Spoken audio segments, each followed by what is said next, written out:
round 2 of Camper Confessional, Camper Confessional, Camper Confessional. Okay, let's see here. We are diving into round 2 of Camper Confessional with author James Wade. Hi, James. How you doing today? Oh my God, I'm sleepy. I want to get this done. Ask me these questions. So let's go.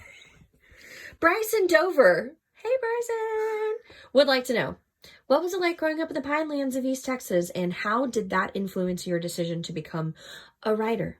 I don't know if it influenced the decision. I guess it did. Everybody in East Texas is a storyteller. Everybody's grandpa. I was gonna say my grandpa. Everybody's grandpa, right? Everybody's grandpa has a ton of stories. A lot of big personalities, crazy characters. There's just it's a storytelling in East Texas is part of the culture. Sitting around a campfire, telling stories, that whole deal, and so I just grew up with it, and that's it. That was a bad answer, but it was a good question. Thanks, Bryson. He has another good question. All right. What's a man got to do to get a signed copy of All Things Left Wild? I mean, you put a copy in front of me and I'll sign it. I'll drive to your house and sign one. I don't have any copies of the real deal. I have some uncorrected proofs, but yeah, I'll come by your house. Bryson lives like 7 minutes from me. That's so nice. Not promising anything crazy. Wait, 7 minutes? We could just ride our bikes. We don't have bikes. Well, we should get some bikes. We should get some bikes. All right, we're gonna go bike shopping, Bryson, and then we'll get back to you. Oh my God, best day ever. Next up, Kelsey Moore would like to know, if you could live and wander, of course, in another country, where would that be? Canada. I don't know. That's probably not the sexiest answer, but they got Banff. I think it's sexy. Socialized medicine. Justin Trudeau. I'm in. Whoa, that was really sexy. Are you kidding? Banff, huh? Yeah. Bam. All right. Next up. Oh, this is from my Aunt Becky. Aunt Becky would like to know, will you come see us in the far north Wild West before we're too old to recall your names? Yes, on our way to Canada. Also, I don't think your aunt talks like that. You just went like Southern antebellum on He them. doesn't. Anyway, Becky does horse therapy, and I'll go ride her horses on my way to Canada. Does. Oh, man. It's perfect. I grew up going to her place, and she had this one Palomino called Sparky. Oh, I love that horse.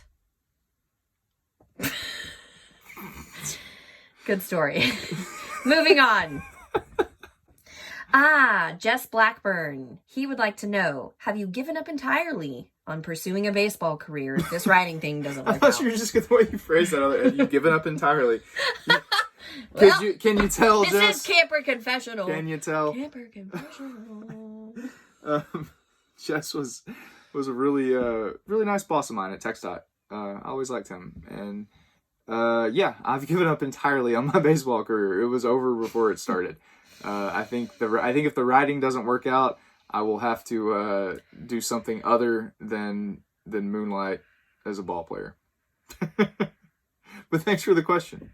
I appreciate that. Jess has always been very supportive of the writing. He's messaged me a bunch and was actually there when my first short story was accepted for publication. We were walking from the TxDOT office to a hotel where a conference or something was being held. Really? Yep. That's so cute. I know. He's always been very nice. Oh, I love that. Okay, next up, John Bila. JB. You're just repeating what I said. Yeah. Does he have any other nicknames? Johnny Bear. Johnny Bear. I knew it. All right. Johnny Bear would like to know, what are your top 3 favorite all-time books? I mean, the true but boring answer is All Things Left Wild, Suttree, and Cities of the Plain, but those are all Cormac McCarthy books, so that's like a little fascist. Strikeouts are boring and fascist. Throw some ground balls. I would think Horsemen Pass By Larry McMurtry, The World According to Garp by John Irving, and Beloved by Toni Morrison. Okay, so that was 6. Well, but those are the 3 that aren't the McCarthy. Anyway.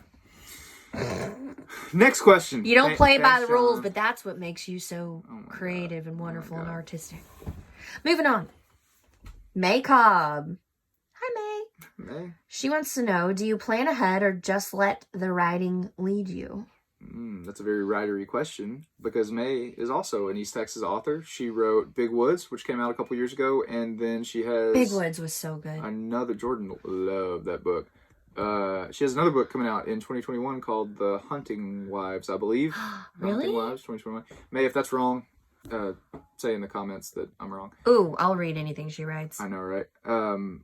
What was the question? Oh, yeah. I usually let the writing do the leading, and that worked pretty well, I think, on the first 2 manuscripts, but I just finished a 3rd manuscript, and it did not go so well in terms of not planning. So then I kind of had to like go back and plan, and then anyway, I wrestled a lot with that. So for the 4th book that I'm about to start, I'm going to plan and from the beginning, and then see how that goes, and then I'll let you know.